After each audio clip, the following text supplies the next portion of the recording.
Another finished project po, si Modern Design X/14. Nakapintura na po yan sa labas, tsaka may pin light. Yun po yung lalagyan ng aircon.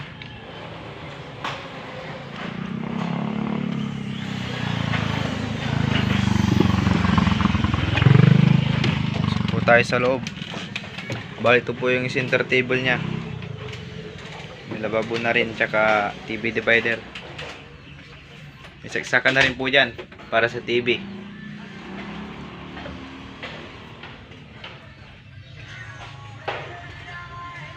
Po yung pin light nya.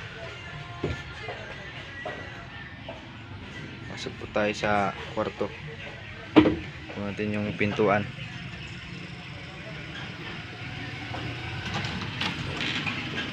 Ito po yung sa kwarto.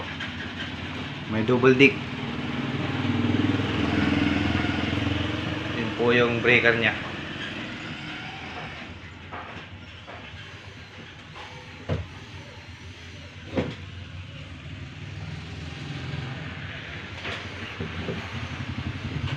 May saksakan na rin po dito, tsaka switch.